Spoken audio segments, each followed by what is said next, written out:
Concurrency and ইন্টারপ্রসেস communication এই টপিকটার জন্য আমরা হচ্ছে মেনলি এই ইন্টারপ্রসেস কমিউনিকেশন বা কনকারেন্সি এই জিনিসটার পারপাস কি, তারপর হচ্ছে এই জিনিসটা ইন্ট্রোডিউস করার কারণে কি কি প্রবলেমস হয় এবং সেগুলোর সলিউশনের জন্য হচ্ছে কি কি জিনিস লাগবে, তারপর ফাইনালি হচ্ছে আমরা প্রডিউসার কনজিউমার এই প্রবলেমটাতে এই টপিকটা হচ্ছে শেষ করব। তাইলে কনকারেন্সি জিনিসটা কি? যখন হচ্ছে আমরা একটা টাস্ককে প্যারালাল ভাবে এক্সিকিউট করে কম সময়ের মধ্যে জিনিসটাকে শেষ করতে পারি, তখন সেই জিনিসটাকে হচ্ছে কনকারেন্সি বলা হয়। যেমন চিন্তা করেন, আমরা যদি হচ্ছে ম্যাট্রিক্সের অ্যাডিশনের কথা চিন্তা করি, যে এলিমেন্ট ওয়াইজ হচ্ছে অ্যাডিশনগুলো হয়। যেমন এখানে এই একের সাথে হচ্ছে এই একের অ্যাডিশন হয়ে 2 হচ্ছে, এইখানে 3 এর সাথে এই 1 এর অ্যাডিশন হয়েছে 4 হচ্ছে, এরকম জিনিসগুলা।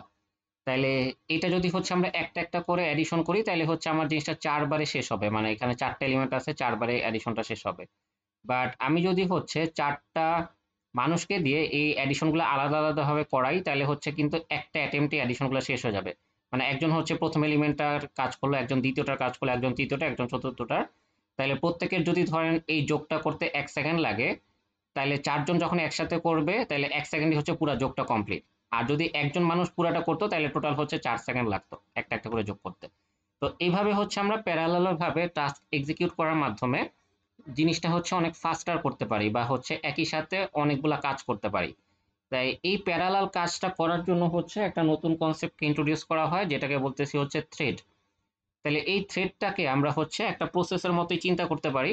বাট এখানে হচ্ছে মনে রাখার বিষয় কি কি, যে একটা প্রসেসের যে মেমোরি স্পেস থাকে, সেই সেম মেমোরি স্পেসই হচ্ছে এই থ্রেডটা শেয়ার করে। অ্যাডিশনালি আর কি কি থাকে, যে হচ্ছে ওর নিজের একটা থ্রেড আইডি থাকে, আলাদা হচ্ছে স্ট্যাক থাকে, আর কম্পিটিশনের কাজ করার জন্য আলাদা হচ্ছে রেজিস্টার থাকে। তার মানে একটা প্রোগ্রাম থেকে আমরা যদি হচ্ছে 3টা থ্রেড ওপেন করি, তাহলে প্রত্যেকের হচ্ছে আলাদা থ্রেড আইডি থাকবে, প্রত্যেকের জন্য আলাদা স্ট্যাক থাকবে, এবং ওদের কম্পিটিশন করার জন্য আলাদা হচ্ছে রেজিস্টার থাকবে। ঠিক আছে?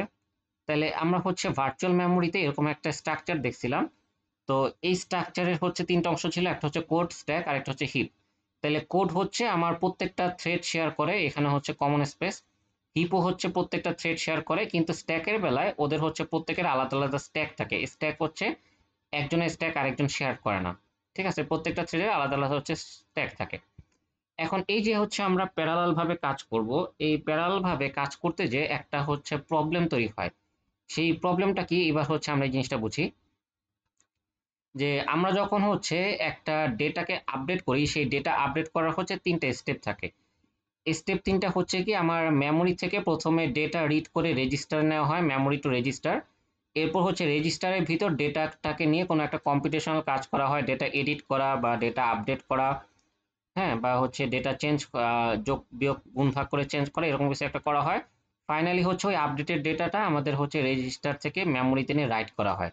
তাহলে এইখানে কিন্তু 3টা ছোট ছোট স্টেপ আছে। এখন যখন একাধিক থ্রেড মিলে এই কাজগুলো করবে, তখন দেখেন কি সমস্যা হয়। তো এই ক্ষেত্রে ব্যাপারটা কখন, মানে সমস্যাটা কখন হবে, যখন আমরা শেয়ার ডেটা নিয়ে কাজ করব, যে একটা ডেটা একাধিক থ্রেডের মধ্যে হচ্ছে শেয়ার করা হচ্ছে, তখন হচ্ছে কি ঝামেলা হয়, এই জিনিসটা এবার আমরা একটু দেখি। তাহলে এইখানে দেখেন আমি 3টা নোটপ্যাড ফাইল ওপেন করছি। তো এটা ধরলাম হচ্ছে আমাদের মেমোরিটা, আর এটা হচ্ছে থ্রেড 1 এর রেজিস্টার, আর এটা হচ্ছে থ্রেড 2 এর রেজিস্টার।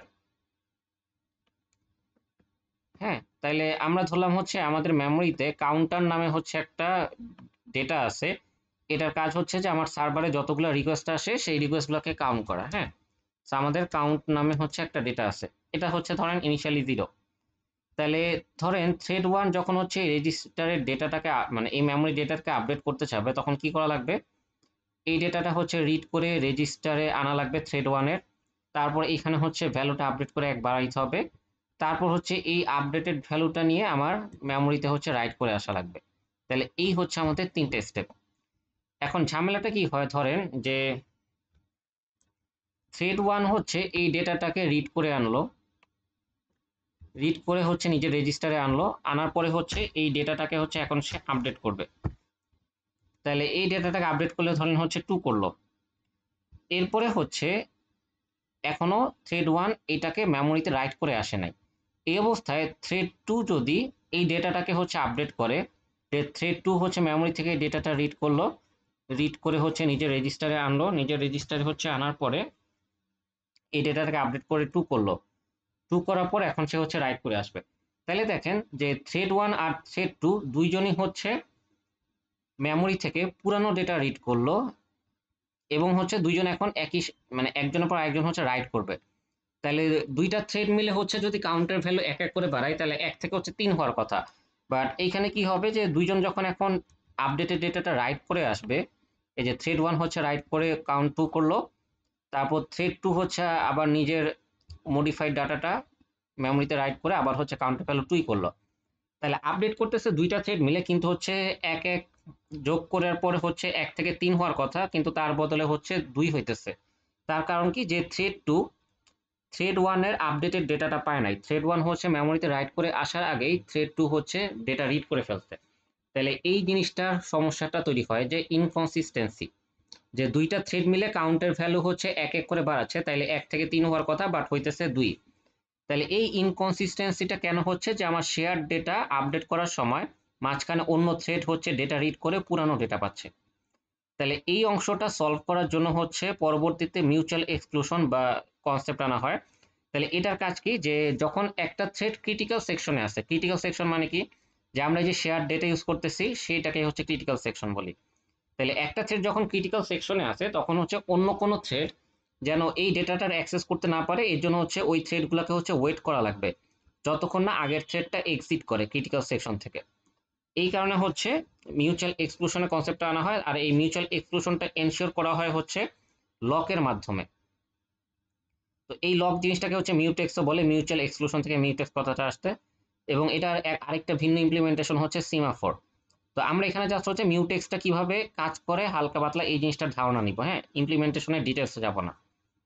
সো এখানে দেখেন জিনিসটা এইভাবে চিন্তা করতে পারি, আমার হচ্ছে যেখানে ক্রিটিক্যাল সেকশন, ধরেন আপডেট শেয়ার ডেটা, এই ফাংশনটা হচ্ছে শেয়ার ডেটা নিয়ে কাজ করে, তাহলে এটা হচ্ছে আমাদের ক্রিটিক্যাল সেকশন।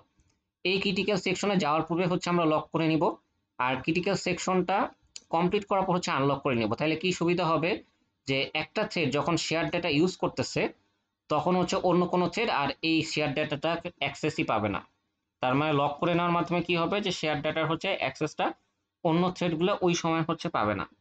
ঠিক আছে, আর যদি শেয়ার ডেটা না হয় তাহলে হচ্ছে আমাদের মিউচুয়াল এক্সক্লুশনে এনশিওর করার কোনো প্রয়োজন নেই। আচ্ছা, এভাবে হচ্ছে আমাদের এই লক আর আনলকটা কাজ করলো। এরপরে হচ্ছে আমাদের ইন্টার প্রসেস কমিউনিকেশনের আরেকটা ব্যাপার হচ্ছে, প্রসেসগুলো তো নিজেদের মধ্যে কমিউনিকেশন করবে। তো এখন কমিউনিকেশন কেন দরকার হয়, যে আমরা যখন একটা কাজের মানে একাধিক কাজের মধ্যে একটা অর্ডারিং এর প্রয়োজন, যে একটা কাজ কমপ্লিট হওয়ার পরে আরেকটা কাজ হচ্ছে শুরু করতে হবে, হ্যাঁ, বা আরেকটা কাজ হচ্ছে শুরু করে শেষ করলো তারপর হচ্ছে আবার পুনরায় অন্য আরেকটা কাজ শুরু হবে, এরকম যদি অর্ডারিং এর প্রয়োজন হয় তখন হচ্ছে আমাদের সিনক্রোনাইজেশন বা অর্ডারিং এর হচ্ছে একটা কনসেপ্ট প্রয়োজন হয়। এই জিনিসটা এনশিওর করার জন্য হচ্ছে আমাদের আরেকটা নতুন জিনিস আছে, সেটাকে বলতেছি হচ্ছে কন্ডিশনাল ভেরিয়েবল। তাহলে এই কন্ডিশনাল ভেরিয়েবলের কাজ হচ্ছে কি, এর কাজ হচ্ছে বিভিন্ন কাজের মধ্যে যদি ডিপেন্ডেন্সি থাকে তাহলে সেই ডিপেন্ডেন্সিটাকে হচ্ছে এনশিওর করা, হ্যাঁ, এবং সেখানে যদি শেয়ার ডাটা থাকে তাহলে শেয়ার ডাটার জন্য অবশ্যই হচ্ছে আমাদের লক ইউজ করতে হবে। আচ্ছা, তো এই কন্ডিশনাল ভেরিয়েবল গুলার হচ্ছে কিভাবে ইউজ করতে হয়, এটার জন্য হচ্ছে আমাদের দুইটা ফাংশন আছে, একটা হচ্ছে ওয়েট ফাংশন আর আরেকটা হচ্ছে সিগন্যাল ফাংশন। তাহলে ওয়েট ফাংশনের কাজটা কি, এটা ওয়েট ফাংশনটা হচ্ছে একটা কন্ডিশনাল ভেরিয়েবল এবং হচ্ছে একটা লক ভেরিয়েবল নেয়। ও করে কি, ও হচ্ছে যে রানিং প্রসেসটাকে ডিস্কেডিউল করে ব্লক স্টেটে নিয়ে যায়। আমরা হচ্ছে তিনটা মেমোরি প্রসেস স্টেট পড়ার সময় আমরা হচ্ছে বেশ কিছু স্টেটের নাম দেখছিলাম, হ্যাঁ, যেমন হচ্ছে আমরা স্টার্ট স্টেট দেখছি, তারপরে হচ্ছে রেডি স্টেট দেখছি, রানিং স্টেট দেখছি, তারপর হচ্ছে ব্লক স্টেট দেখছি, তাই না? তাহলে একটা প্রসেস রানিং থাকা অবস্থায় বা একটা থ্রেড রানিং থাকা অবস্থায় যদি হচ্ছে এই ওয়েট ফাংশনটা কল করে তাহলে সে হচ্ছে ব্লক স্টেটে চলে যায়।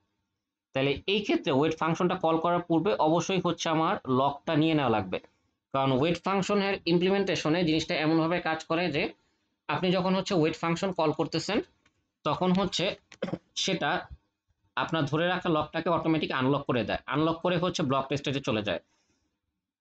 এরপর ব্লক স্টেট থেকে যখন পুনরায় রিটার্ন করে, রিটার্ন করার সময় হচ্ছে রেডি স্টেটে ব্যাক করে। এই যে ব্লক স্টেট থেকে রিটার্ন করার সময় হচ্ছে রেডি স্টেটে ব্যাক করে। তো রেডি স্টেটে ব্যাক করে পুনরায় যখন স্কেজুলড হয়ে রানিংয়ে যায় তখন হচ্ছে আপনার লকটা পুনরায় অ্যাকোয়ার করে নেয়। এই কারণে আমার ওয়েট ফাংশন কল করতে হলে অবশ্যই হচ্ছে এর আগে লকটা হোল্ড করে নেওয়া লাগবে। এটা হচ্ছে আমরা পরবর্তীতে প্রডিউসার কনজিউমারের ইমপ্লিমেন্টেশনে দেখব। আর আরেকটা হচ্ছে সিগন্যাল ফাংশন। এই সিগন্যাল ফাংশনের কাজ হচ্ছে এই যে একটা থ্রেড কোনো একটা কন্ডিশনের উপর কন্ডিশন ভেরিয়েবল নিয়ে ওয়েট করতেছিল, সে ওয়েটিং থ্রেডটাকে হচ্ছে ব্লক স্টেট থেকে রেডি স্টেটে নিয়ে আসার জন্য হচ্ছে এই সিগন্যাল ফাংশনটা কাজ করে। তার মানে ধরেন হচ্ছে আপনারা দুই ফ্রেন্ড মিলে কাজ করতেছেন, তো এক ফ্রেন্ড হচ্ছে একটা কিছুর জন্য ওয়েট করতেছে, আরেকটা ফ্রেন্ড কমপ্লিট করলে তারপর সে হচ্ছে কাজ করতে পারবে। তাহলে যেই ফ্রেন্ডটা প্রথমে কাজ কমপ্লিট করবে তার কাজ হচ্ছে কি, কাজটা কমপ্লিট করা হয়ে গেলে ওই ওয়েটিং এ যে ফ্রেন্ডটা আছে তাকে হচ্ছে একটা সিগন্যাল দিবে যে তার কাজ করা শেষ, এবার সে শুরু করতে পারে। অনেকটা হচ্ছে এটার মতো। তো যখন হচ্ছে আপনার একাধিক থ্রেড ওয়েটিং এ থাকে, তখন সিগন্যাল ফাংশনটা কল করলে যে কোনো একটা থ্রেড র্যান্ডমলি হচ্ছে ওয়েটিং থেকে রেডি স্টেটে আসে। আর আমরা যদি চাই হচ্ছে সবগুলা থ্রেডকে ওয়েটিং থেকে রেডি স্টেটে আনবো, তাহলে হচ্ছে ব্রডকাস্ট সিগন্যাল ইউজ করতে হয়। তাহলে আমার সিগন্যাল ফাংশনের হচ্ছে দুইটা ভেরিয়েশন আছে। একটা বললাম হচ্ছে শুধু সিগন্যাল ফাংশন, এটার ভিতরে হচ্ছে কন্ডিশনাল ভেরিয়েবল দিতে হয়।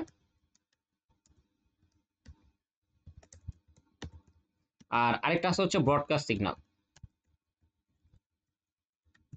এই বিষয়গুলো হচ্ছে আমরা প্রডিউসার কনজিউমার যখন দেখবো তখন আরেকটু ক্লিয়ার হবে। এটার ভিতরে হচ্ছে একটা কন্ডিশনাল ভেরিয়েবল দিতে হয়। তাহলে এটা হচ্ছে ব্রডকাস্ট সিগন্যাল। ব্রডকাস্ট সিগন্যালের তাহলে কাজ কি, যে যত আপনার থ্রেড ওয়েটিং এ আছে, হ্যাঁ, যতগুলা থ্রেড ব্লক স্টেটে আছে এই কন্ডিশনাল ভেরিয়েবলের উপর ওয়েট করে সবগুলাকে হচ্ছে রেডি স্টেটে নিয়ে আসে। আর শুধু সিগন্যাল ফাংশনের কাজ হচ্ছে যতগুলা থ্রেড হচ্ছে এই কন্ডিশনাল ভেরিয়েবলের ভিত্তিতে ওয়েটিং এ আছে বা ব্লক স্টেটে আছে তাদের মধ্যে র্যান্ডমলি একটা থ্রেডকে হচ্ছে রেডি স্টেটে আনে। ঠিক আছে। আর ওয়েট ফাংশন কল করার হচ্ছে নিয়মটা কি, এর ভিতরে হচ্ছে আমাদের কন্ডিশনাল ভেরিয়েবল দিতে হবে, সংক্ষেপে সিভি লিখলাম, এবং হচ্ছে লগ ভেরিয়েবল দিতে হবে যেটা হচ্ছে মিউটেক্স। তাহলে ওয়েট ফাংশনের ভিতর আমাদের কন্ডিশনাল ভেরিয়েবলও দিতে হয়, লগ ভেরিয়েবলও দিতে হয়। আর যেই কন্ডিশনাল ভেরিয়েবল ইউজ করে একটা থ্রেড হচ্ছে ওয়েট করতেছে, সেই থ্রেডটাকে হচ্ছে আমি যদি ওয়েটিং থেকে রেডিতে আনতে চাই, তাহলে ঠিক সেই কন্ডিশনাল ভেরিয়েবলটা ইউজ করে সিগন্যাল দিতে হবে। মানে এখানে যদি হচ্ছে আপনি সিবি লেখেন ভেরিয়েবলটার নাম, এখানে হচ্ছে আপনার সিবি লিখতে হবে। এই দুইটা ভেরিয়েবল হচ্ছে ম্যাচ করা লাগবে। ঠিক আছে, ওকে। তাহলে নেক্সট হচ্ছে আমরা প্রডিউসার কনজিউমার প্রবলেমটা দেখব নেক্সট রেকর্ডিংয়ে। এই রেকর্ডিংটা এই পর্যন্তই থাকলো।